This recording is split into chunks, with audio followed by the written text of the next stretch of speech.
भाई हम गंगा त्रिवेणी स्नान के लिए निकले थे। हाँ। त्रिवेणी स्नान करने जाएंगे, लेकिन प्रशासन ने अब हमको अपने कब्जे में ले लिया। अब प्रशासन के जिम्मे हम हैं। प्रशासन जो चाहेगा हमारे साथ करेगा। वो चाहेगा हमको यहाँ रखेगा, वो चाहेगा जेल में रखेगा, वो चाहेगा एनकाउंटर आजकल हो जाता है वो कर देगा। हम सबके लिए तैयार हैं। आखिर क्या बात होगी? आप तो स्नान करने जा रहे थे, फिर क्यों रोका गया, फिर क्यों झड़प हुआ? हम तो अभी तक नहीं जानते हैं। अनुमान करने के लिए यही अनुमान होता है कि हमने सच बोला था, जो कि पसंद नहीं आया सरकार को और उनके अधिकारियों को, इसीलिए वो हमको परेशान कर रहे हैं, अपमानित करना चाहते हैं। क्या सच बोला था सर? कुंभ में जी जो भगदड़ में मौतें हुई थी, हमने कह दिया था कि इसके लिए आदित्यनाथ योगी जिम्मेदार हैं। जी वो बात उनको पसंद नहीं आई होगी, इसीलिए वो हमारा अपमान कर रहे हैं इस तरह से।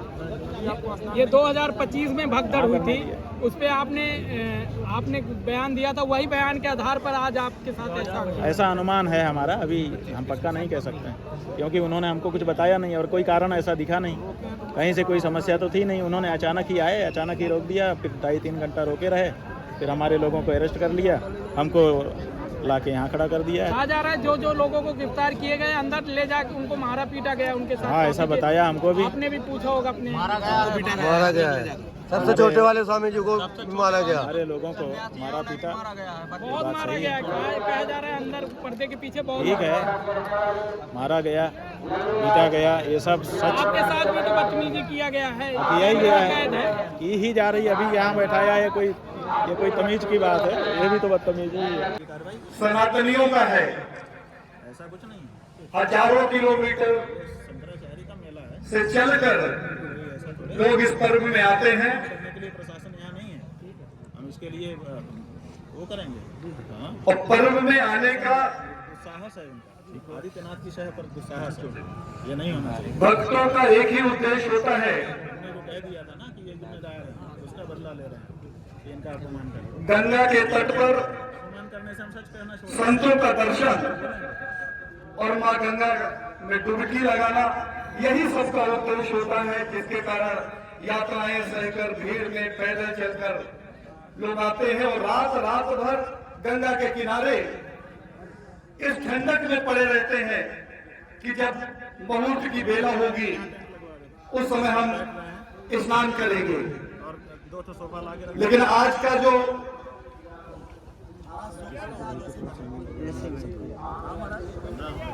जो घटनाक्रम था, आप सबको सुनकर आश्चर्य होगा। सनातन के इतिहास में यह काला दिवस की तरह एक धब्बा बन गया है। जब मुगलों की सत्ता थी, जब अंग्रेजों की सत्ता थी, तब भी किसी सनातनी को और खासकर उनके देव स्वरूप शंकराचार्य जी को स्नान से नहीं रोका गया, स्नान से वंचित नहीं किया गया। परंतु शंकराचार्य जी को आज गंगा के तट पर सिर्फ रोका नहीं गया, उन्हें अरेस्ट किया गया। पालकी में ले जाके स्नान कराएं, अगले साल के लिए भी लिख करके दें कि ये व्यवस्था कायम रहेगी, कभी नहीं। और शंकराचार्य जी के साथ चलने वाले ब्रह्मचारियों को पीटा गया। हम लोग शंकराचार्य जी के साथ चल रहे थे, हमें भी मारा गया, हमें थाने में ले जाया गया, फिर दूसरे थाने में ले जाया गया, फिर तीसरे थाने में ले जाया गया, और लगातार एक ही बात बोली जा रही थी कि शंकराचार्य जी ने गलत किया है, शंकराचार्य जी ने गलत किया है। जो हमने उसे जानना चाहा कि गलत क्या किया है भैया, वो गलत हमें भी बता दो, तो वो गलत मैं आप सबको बताना चाहता हूँ। परम आराध्य शंकराचार्य जी महाराज उस घाट पर स्नान करने गए थे जहाँ लाखों श्रद्धालु आम जनता के बीच में, जो आम जनता जहाँ स्नान कर रही थी वहाँ शंकराचार्य जी स्नान करना चाहते थे। किसी प्रोटोकॉल की मांग नहीं थी, किसी वीआईपी कॉरिडोर की मांग नहीं थी। उसके लिए पुलिस अधिकारी नियुक्त किया गया। पुलिस अधिकारी हमें लेके यहाँ से जाते हैं, पुल नंबर 2 के बाहर बैरिकेडिंग थी, बैरिकेडिंग में फिर हमें रोका गया और कहा गया शंकराचार्य जी आप यहाँ से अकेले जाकर स्नान करिए। शंकराचार्य जी ने कहा यह हमारी परंपरा नहीं है, यह सनातन की परंपरा नहीं है, यह गंगा के तट की वो पवित्र परंपरा नहीं है जो आप कह रहे हो। किसी तरीके से बातचीत करने के बाद उस पुलिस अधिकारी ने रास्ता खुलवाया और हम लोग घाट के करीब पहुंच गए।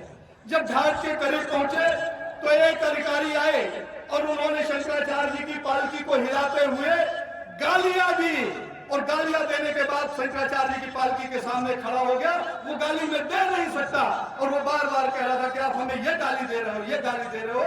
रिकॉर्डिंग जिन लोगों ने की हो उनसे सबसे अनुरोध है उन रिकॉर्डिंगों को निकालिए, सारे साक्ष्य देखिए कि किस तरीके से सनातन धर्म का अपमान हो रहा है, किस तरीके से शंकराचार्य जी को अपमानित किया जा रहा है।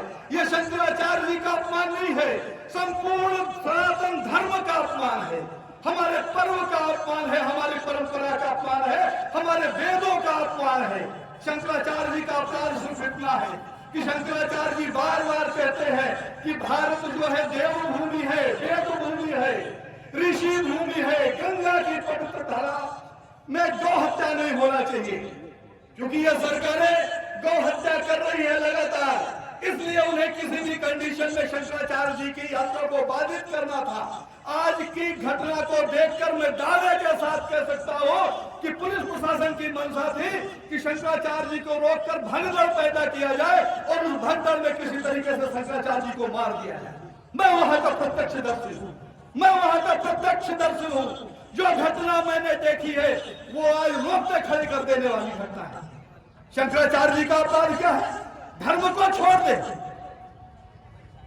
अगर शंकराचार्य जी को धर्म से विमुख होना होता तो वैराग्य नहीं लेते। शंकराचार्य जी को अगर धर्म से प्रेम नहीं होता तो गंगा की रक्षा के लिए आंदोलन नहीं करते। शंकराचार्य जी को अगर धर्म से प्रेम नहीं होता तो राम जन्मभूमि में लगातार गवाही नहीं देते। पर महाराज शंकराचार्य जो आज हमारे बीच में विराजमान है, इतिहास गवाह है कि आपके गुरु महाराज जी राम जन्मभूमि आंदोलन के पहले शंकराचार्य है जो जेल की यात्रा किए हैं। धर्म की रक्षा के लिए वो गति है जो जेल जाने से नहीं करती। लेकिन लगातार दमन, लगातार पिटाना, लगातार बाधित करना हमारी यात्रा को, हमारे धर्म के पर्व को बाधित करना, यह कहां का न्याय है? फिर जब पुलिस अधिकारियों से हाथ जोड़कर हम लोगों ने विनती की कि शंकराचार्य जी को गंगा स्नान करने में कितना समय लगेगा, डुबकी तो लगानी है भैया, काहे बाधित कर रहे हो? तो उन्होंने कहा कि ऐसा संभव नहीं। तो शंकराचार्य जी ने स्वयं आदेश किया कि भैया एक लाइन बना लो, कतार में ले जाके और उनको डुबकी लगवा दो। पुलिस वाले कुछ तैयार नहीं। ब्रह्मचारियों को एक कतार में खड़ा किया गया। कतार में खड़े करने के बाद उन्हें लगा कि अरे ये तो मान गए, ये किसी भी कंडीशन में विवाद नहीं चाहते, तो उन्होंने उन्हीं ब्रह्मचारियों को धक्का मारना शुरू कर दिया कि तुम यहाँ क्यों खड़े हो। जब ब्रह्मचारियों ने जब शंकराचार्य जी की तरफ देखा और शंकराचार्य जी के पास आए, तब तक उन्होंने हमारी यात्रा में आगे गौ माता की प्रतिमा को लेकर, मूर्ति को लेकर चलने वाला एक विद्यार्थी जो गौ माता के लिया हुआ था, तुम्हें इतनी नफरत थी गौ माता से कि उस गौ माता की मूर्ति लेकर चलने वाले व्यक्ति को एक बड़े पुलिस अधिकारी ने पीट दिया। ये कहा कि सकता है, और उसे गिरा के मारा, पटक के मारा। हमें उन्होंने धक्का मारा और मार के हमको नीचे गिरा दिया। किशोर दबे जी जो हमारे मठ के सचिव है, परमाराध्य जी की तरफ से संवाद कर रहे थे कि हम किसी भी तरीके का विद्रोह नहीं चाहते, विवाद नहीं चाहते, किसी तरीके से आप स्नान करवा दें, इस पर्व का महत्व रह जाए। किशोर दबे को धक्का मारते हुए वो ले गए। जब उन्हें ले गए तो उसके बाद हम लोगों को तकलीफ हुई और हमने बिल्कुल बड़ी दृढ़ता के साथ कहा कि अगर धर्म की रक्षा करना और शंकराचार्य जी के पद पर चलना अपराध है तो हम सब अपराधी हैं, हम सबको जेल में डाल दो। और उस बर्बर पुलिस ने हम सबको धक्के मारते हुए ले जाकर अलग अलग कोठरियों में बंद कर दिया। और बंद ही नहीं किया, हम लोगों के मोबाइल ले लिए, संवाद नहीं कर सकते थे। इत्तेफाक से जहां जिस कोठरी में पहले मुझे बंद किया गया वहां पर उनका वायरलेस सेट लगा हुआ था। उस वायरलेस सेट में बड़े अधिकारी का जो संवाद हो रहा था वो सुनेंगे तो आपको बड़ा आक्रोश आएगा। लेकिन मैं निवेदन करता हूं कि आप शंकराचार्य जी के प्रतीक के रूप में, उनके भक्त के रूप में है, किसी को आक्रोशित होने की आवश्यकता नहीं है। वहां पर मैसेज आता है कि किन्नर अखाड़े की सवारी आ रही है। अधिकारी पूछता है कितने लोग हैं, जवाब मिलता है 100। फिर दोबारा फोन वहां से वायरलेस आता है कि क्या 100 ही है, तो कहता है 100 नहीं 300। बड़ा अधिकारी कहता है उन्हें सम्मान के साथ ले जाकर घाट में स्नान कराओ, किसी भी तरीके की असुविधा नहीं होनी चाहिए। और शंकराचार्य को धक्के मारते हो, गौ हत्या के पाप को धक्कों से आप दबाना चाहते हो। गौ हत्या का कलंक जो तुम्हारे माथे पर लगा है वो धर्म से मिटेगा, अत्याचार से नहीं मिटेगा। इस गौरक्षा का संकल्प हम सबने शंकराचार्य जी के मार्गदर्शन में उस जगह पर जाकर लिया है जहां पर 1966 में गोलियों से गौ भक्तों को भून दिया गया था। वहां हम लोगों ने प्रतिज्ञा की थी और वहां प्रतिज्ञा करते हुए हम लोगों ने कहा था कि अपने प्राणों की आहुति दें। बैठ जाए आप लोग, सब लोग बैठ जाए, यहाँ पे थोड़ा सा हवा ले, बैठ जाए। वहां पर हम सब ने जाकर प्रतिज्ञा की थी। परम आराध्य शंकराचार्य जी ने गंगा के पवित्र जल से उस भूमि का अभिषेक किया, गौ माता के दूध से उस भूमि का अभिषेक किया और अभिषेक करने के बाद हम सबने प्रतिज्ञा की थी कि जिस तरीके से हमारे पूर्वज हमारे संतों ने अपना बलिदान दे दिया है उस तरीके से हम भी अपना बलिदान दे देंगे। तो ये गिरधर भक्ति जो दिखाई जा रही है, संतों का अपमान किया जा रहा है, संत की परंपरा को तोड़ा जा रहा है, हमारे पर्वों को खंडित किया जा रहा है, उनकी मानसिकता बड़ी स्पष्ट है। क्योंकि परम आराध्य शंकराचार्य जी ने नंगे पांव पूरे मेला क्षेत्र का भ्रमण करना शुरू किया और भ्रमण करने के पीछे का बहुत सीधा सीधा सा अर्थ था। शंकराचार्य जी ने कहा कि ये मेला बहुत दिनों से लग रहा है, सदियों से लग रहा है, मेरी शंकराचार्य हो गया। कभी हमने अपने परिवार में जब तो अपने बड़े भाई के कंधे पे बैठकर इस मेले को हमने घूमा, न जाने किस किस शिविर में जाकर हमने भोजन किया, किस किस शिविर में जाकर हमें दुलार मिला, किस किस शिविर में जाके हमें संतों का आशीर्वाद मिला।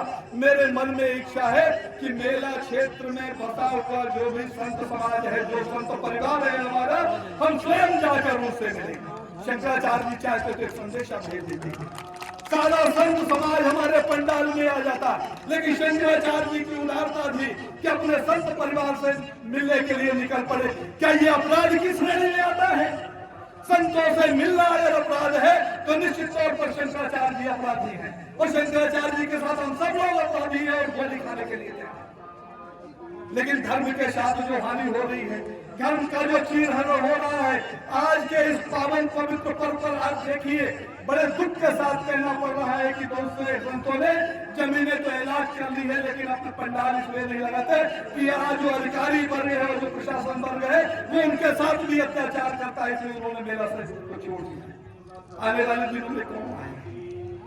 अर्थात भारत का इस्लामीकरण करने की दिशा में बढ़ रहे हैं। गाय की हत्या इसलिए हो रही है कि विधर्मियों को प्रसन्न करना है, धर्मांतरण इसलिए हो रहा है कि विधर्मियों को प्रसन्न करना है। मेले में संपूर्ण राष्ट्र का सनातनी इकट्ठा होता है, सनातन धर्म की यहाँ से धर्म ध्वजा लहराती है और एक संदेशा जाता है पूरे राष्ट्र में। यह संदेशा जाना बंद हो जाए, शंकराचार्य जी का आना बंद हो जाए, संतों का यहाँ आना बंद हो जाए तो यहाँ मक्का मदीना जैसे कपालियां होने लगे। क्या ऐसा नहीं लगता आज की घटना को देख करके भारत किस दिशा में बढ़ रहा है? मैं